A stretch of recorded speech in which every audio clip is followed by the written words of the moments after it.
चाहे वो मल्लापुरम हो चाहे बिहार हो। ये किसका पैसा है भाई?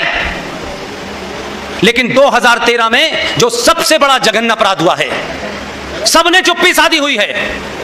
मैं कहता हूं अगर अभी भी नहीं बोले तो आपकी पीढ़ी जितने सख्त अल्फाजों के साथ 47 में जिसने अपराध किए हैं, आज लोग उनकी कब्रें खोद रहे हैं। ध्यान रखिए, आपकी चुप्पी आपके बच्चे आपको जिंदा नहीं छोड़ेंगे, कब्र में से उठा लाएंगे, चौराहे चौराहे आपकी पुतला जलाएंगे कि मेरे बाप ने मुझे धोखा दिया, मेरी मां ने मुझे धोखा दिया, अपने स्वार्थों के लिए दिया। इसलिए उस पंक्ति में अपना नाम नहीं लिखाना चाहता, इसलिए सड़क सड़क जाके बोल रहा हूं। मुझे कोई चाहिए वही नहीं, कुछ चाहिए क्या देंगे मुझे? जो कुछ खुद भिख मंगे वो मुझे क्या देंगे? 2013 में भारत की संसद में दिन के अंदर डाका डाला गया। आज सवाल पूछ लो तो लोग कहते हैं ये हमें पता नहीं है, तो आपको फिर जिंदा रहने का अधिकार भी नहीं है कि अगर आपके मरने का कफन तैयार कर दिया गया, सबके सामने किया गया।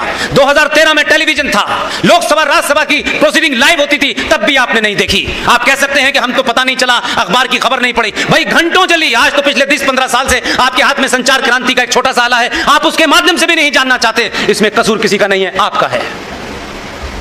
2013 में भारत की संसद के अंदर वक्फ प्रॉपर्टी कानून को दोनों सदनों से पास करके स्थापित कर दिया गया।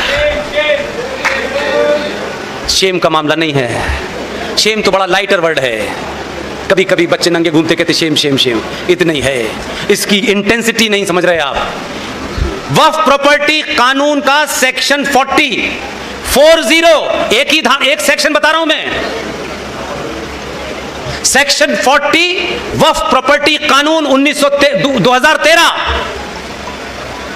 ये बड़े बड़े मठ, ये बड़े बड़े अखाड़े, ये बड़े बड़े ट्रस्ट, ये मंदिर, ये कोठियां, 5 कारें, 4 बीघे में मकान, 20 बीघे में फार्म हाउस आपका नहीं है।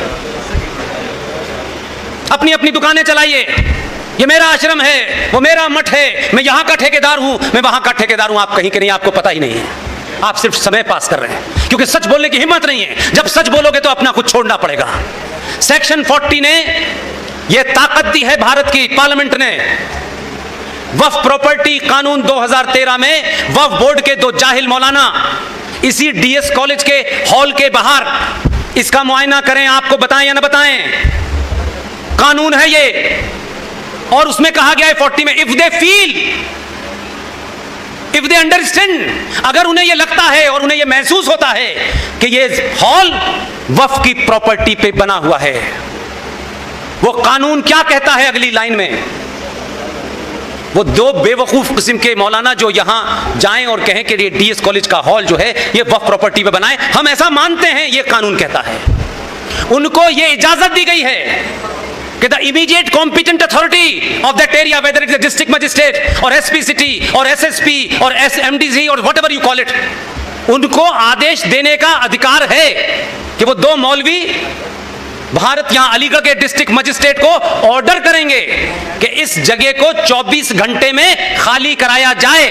डिस्ट्रिक्ट मजिस्ट्रेट को उनका ऑर्डर मानना है, उसको लागू करना है। 24 घंटे में आपको बाहर फेंक करके चाबी वक्फ बोर्ड के पास चली जाएगी। आप अपना कागज दिखाइएगा, आपके उस कानून के तहत यह कह दिया गया है कि आप हाई कोर्ट जाएंगे तो हाई कोर्ट को यह आदेश है कि वो इसकी सुनवाई नहीं करेगा।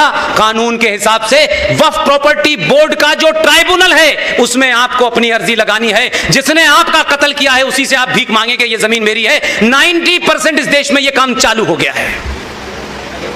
आपके पास कोई कानूनी तरीका नहीं है। आंध्र प्रदेश हाई कोर्ट ने एक ऐसे ही केस की सुनवाई की और उस सुनवाई में जो ऑब्जर्वेशन दिया है उसमें साफ साफ लिखा है, as per the law passed by the Parliament of India in 2013, we are not entitled to hear any kind of petition.